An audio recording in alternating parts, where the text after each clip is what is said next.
ఈరోజు ఆంధ్రప్రదేశ్ రాష్ట్రంలో కూటమి ప్రభుత్వం రైతులకు చేస్తున్న అన్యాయం చూసుకుంటూ వస్తే మొదట ఎప్పుడు ఇచ్చే పెట్టుబడి సాయం ఇవ్వకపోగా అంటే చంద్రబాబు నాయుడు గారు మీ అందరికి గుర్తుందో లేదో ఎలక్షన్ ప్రచారంలో తిరుగుతా జగన్ గారు ఇచ్చేది కాకుండా నేను 20,000 ఇస్తాను, సెంట్రల్ గవర్నమెంట్ ఇచ్చే దాంతో సంబంధం లేకుండా నేను రైతులకి పెట్టుబడి సాయం కింద 20,000 ఇస్తానని చెప్పి సంవత్సరం గడుస్తున్నా ఇవ్వని పరిస్థితి.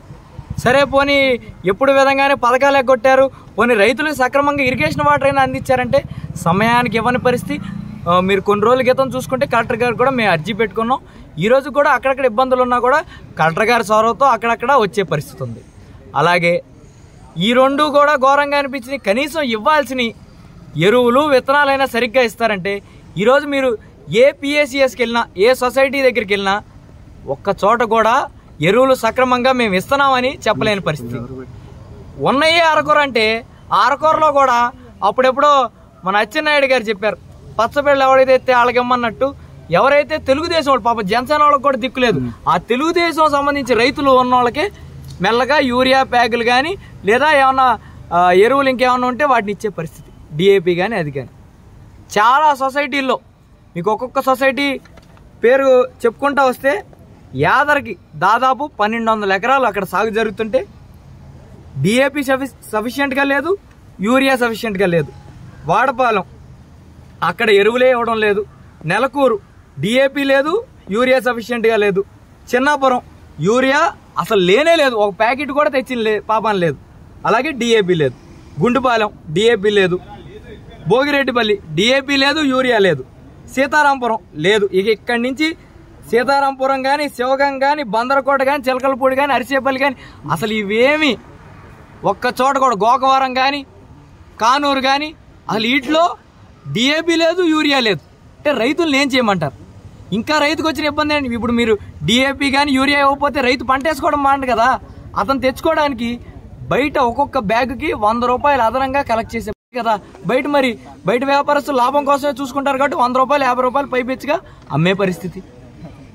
కనీసం లోకల్గా మంత్రి గారు ఈ పరిస్థితి కోసం రైతుల దగ్గరికి వెళ్ళేది లేదు. మొన్న లేదు, ఇప్పుడు లేదు. ఎరువులు ఉన్నాయో లేదో చూసుకునే పరిస్థితి లేదు. ఆయనకి బాగా బిజీగా ఉన్నారు. కనీసం ఎవరైనా నాయకులు వెళ్ళి కనుక్కుంటున్నారా?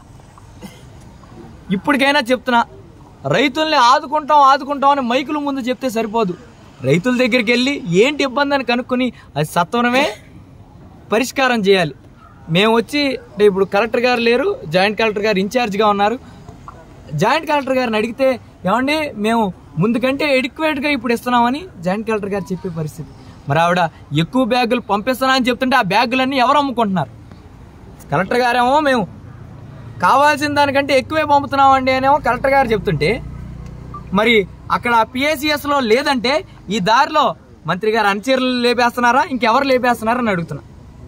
కాబట్టి సత్వరమే రైతులకి ఏదే ఇబ్బంది పడుతున్నారో వాళ్ళందరికీ ఇవన్నీ ఏ అయితే ఎరువులు ఇవ్వాలో 28 కానీ లేదా డిఏపి కానీ యూరియా కానీ సత్వరమే వాళ్ళకి అందుబాటులో అందించాలని అందరినీ కోరుకుంటూ ప్రతి ఒక్క నాయకుడికి చెప్తున్నా, నువ్వు ఈరోజు ఏదైతే పచ్చబిళ్ళ అని చెప్పి మీ వాళ్ళకి ఇస్తున్నావో రేపు నువ్వు కూడా పచ్చ రైతులు పండించిన పచ్చన్నమే తింటావా, మిగిలిన రైతులు తింటావా? అది గుర్తుంచుకుని అందరికీ సరిగ్గా న్యాయం చేయమని వాళ్ళందరికీ తెలియజేసుకుంటూ సెలవు తీసుకుంటాం. కిట్టుబాబు గారి నాయకత్వంలో ఈ మండలంలో రైతులు పడిన కష్టాలను చూసి వాళ్ళు ఎరువులు పడుతున్న ఆవేదన చూసి మరి సొసైటీల ద్వారా కానీ రైతు భరోసా కేంద్రాలు కానీ కూటమి ప్రభుత్వం ఇంతవరకు కూడా అన్ని సొసైటీలకు కానీ రైతు భరోసాలకు కానీ ఎరువులు సప్లై చేయకపోవటం చాలా బాధాకరం. మరి ఈ యొక్క రైతులు పడే కష్టాన్ని ఇవాళ గౌరవ కలెక్టర్ గారిని ద్వారా తెలిసి వెంటనే ఈ కూటమి ప్రభుత్వం రైతులకు అండగా నిలవాలని, ఎరువులు సకాలంలో అందించాలని చెప్పి డిమాండ్ చేస్తూ, మరి గతంలో మరి కోడలకు బుద్ధి చెప్పి అత్త తెడ్డినాగినట్టుగా మరి గతం మా ప్రభుత్వం ఉండగా మరి మేము వస్తే రైతులు పక్షాన్ని అన్ని చేస్తామని చెప్పారు.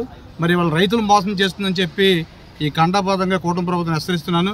వెంటనే ఈ కూటమి ప్రభుత్వాన్ని రైతుల పక్షాన ప్రేమగా ఉండి వారిని అన్నింటినీ ఆదుకోవాలని చెప్పి ఈ నియోజకవర్గ పార్టీ వైఎస్ఆర్ పార్టీ నియోజకవర్గం తరఫున డిమాండ్ చేస్తున్నాను.